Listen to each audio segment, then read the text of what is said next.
There are various types of gangs operating in Ireland at the moment in all our major cities. They are punks, mods, rockers, Teds, greasers, futuristics, new romantics, blitz kids, skinheads, Rudy skinheads, boot boys, Hells Angels, bikers and scab boys. And we have some representatives of various gangs on the programme tonight, starting with, closest to me, a gentleman called Donnacha McDonough, who is 20 years of age. He's unemployed. He's been a punk for 6 years. He is from Crumlin and he is one of 11 children. Beside him we have Siobhan Corrigan, who's 19. She's been a punk for 4 years and she's a sales assistant. She's from Drimna, the eldest of 4 children. Next we have John Fiddler, who is 20. And he's a first-year student of fashion and textiles at the National College of Art and Design. He's from Killiney, the eldest of 2 children. It says here he's been dressing strangely for 5 years. Gerard Quinn, finally, is 20. He is a mod. He's been a mod for 3 years. He's unemployed. He's from Fatima Mansions, and there are 16 children in his family. Let us talk to them a while about the sort of things that many people would think strange and what they do. For example, Donnacha, the philosophy of being punk, what's it about, Donnacha? It's a rebellion against the old system that we were born into and we're supposed to live by.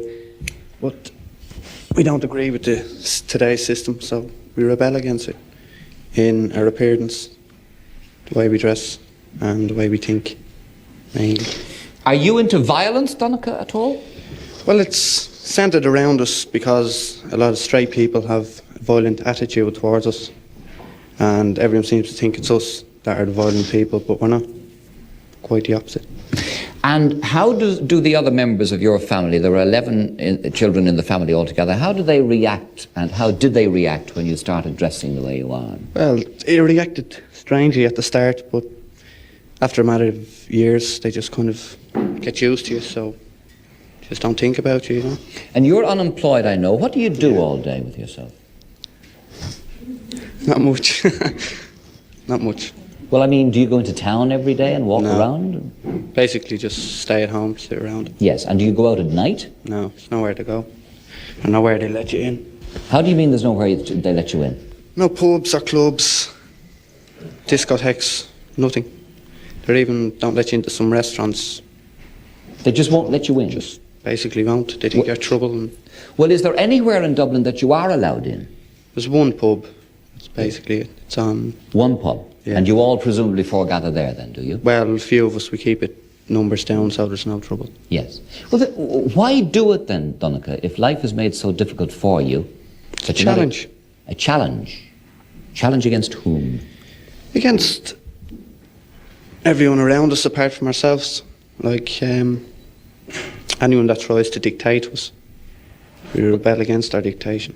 But they are dictating to you if they don't let you into their premises with like other people to have a drink or a disco or whatever. It's true, yeah. But are you into drugs? No. Not at all? Are punks generally into drugs?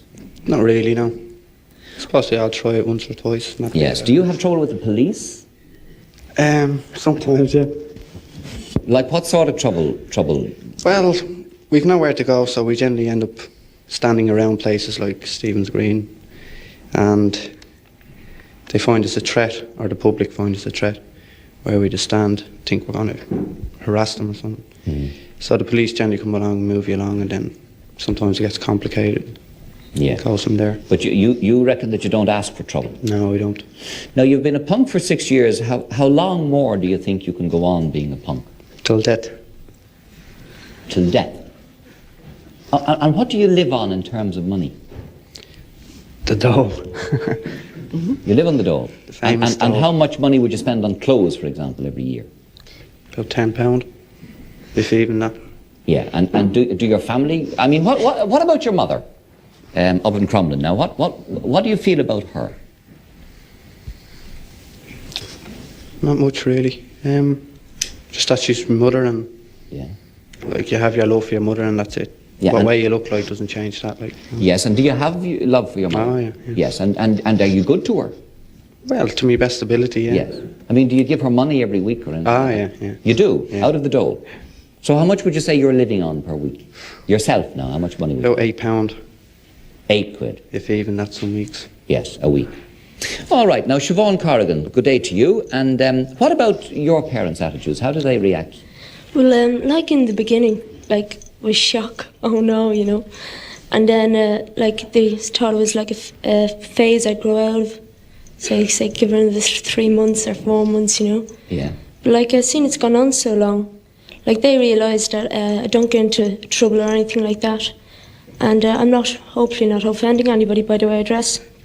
I'm doing what I enjoy. And, they've become used to me in a way, like, they... Yes, you're the eldest of 4. I am, yeah. And what's the reaction of your brothers and sisters to you? Like, it all depends, like, on what kind of situation you're in.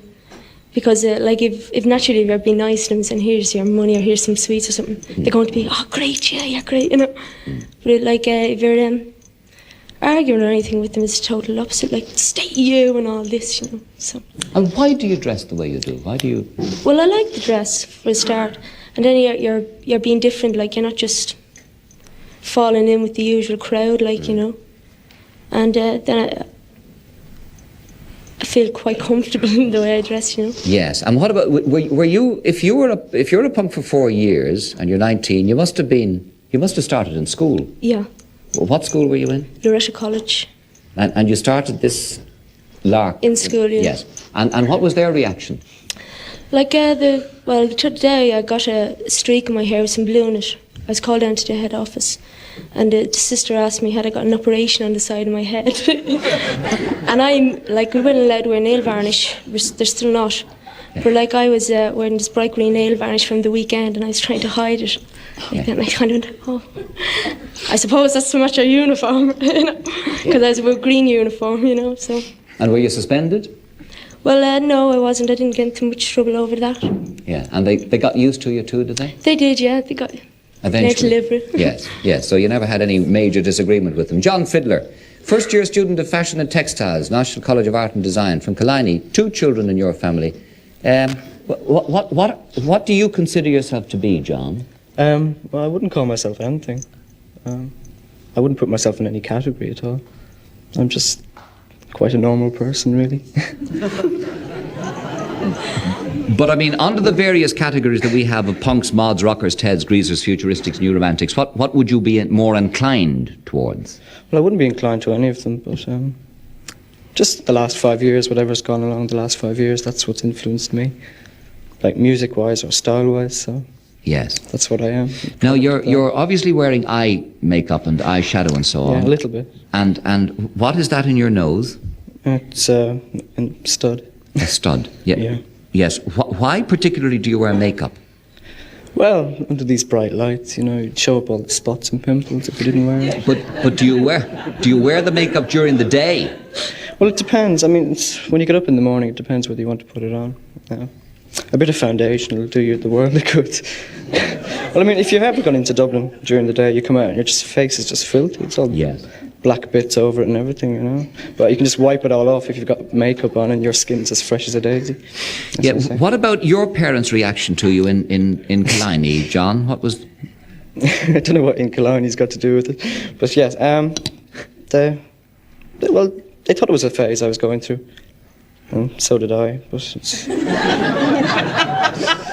something happened, so it's not a phase. But I'm still growing, so I'm only young.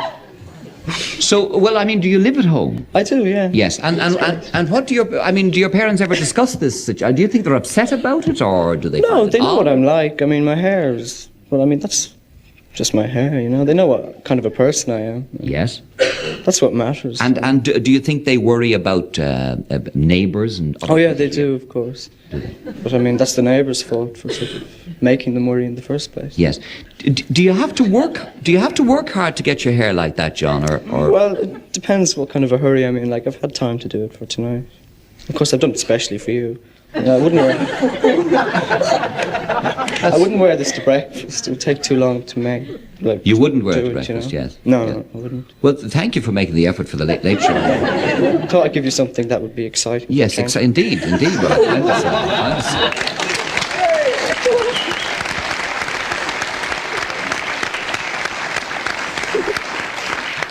Now, Gerard Quinn, you're 20, a mod for 3 years, and you're unemployed, and I know you like the mods. Do all mods ride Vespas?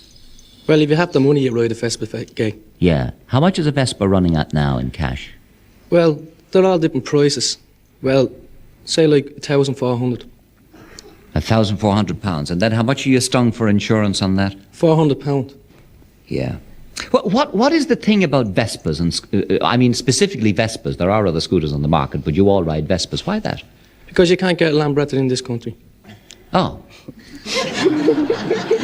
See, that's lateral thinking. I never thought of that. I thought there was somebody still bringing in the old Lambrettas. That's it. Well, now, there will be. you are remarkably clean cut in your hair and style and so on, compared with the others. Explain that to me. Well, that's all about being a mod. It's well dressed. It's a style. Like in the 60s, you know, like mod came out around 64, 63. And ever since then, you know, like, it's always been the same. Nothing has really changed about it. It's only that up to today now, 1980s, the clothes are getting more stylish. But we basically, you know, dress on the 60s. We go by music by the 60s. Things like that, and the scooters. Yeah. Go for runs. Yes. Like in the 60s, mods go away on a weekend. Like over in England, there in the 60s, to go to Brighton, Scarborough and all like this. Yeah. But over here, we can't do that. So we either go to Tramore, down the country, like Galway, Limerick, Carlow, Cork, tour around on the scooters. In a bunch? Yes. About how many of you in a bunch? About 70 or 80 scooters. We meet up from different counties. Yeah. Yeah. Dr. De Bono, what is... I think if you take it in levels, I mean, everyone wears something they want to wear. I mean, you wear the colour of tie you want to wear, I wear the suit you want to wear. I don't see that this is that different. I think it's someone who wants to express themselves in what they wear. The interesting thing, I think, is that in wanting to show that you're different, to externalize your feeling of being alienated, wanting to be different, I think the interesting point is whether, if we take three things, there's the conformist, often because he's too lazy to be anything else. I mean, as we've seen, being different requires quite a lot of effort.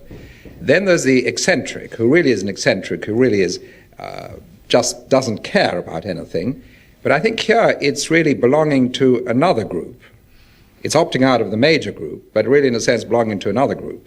And that's the interesting point, whether rebellion is a personal thing or whether rebellion is belonging to a group, which is a rebel group. In other words, whether one needs the friends around you in order to support that.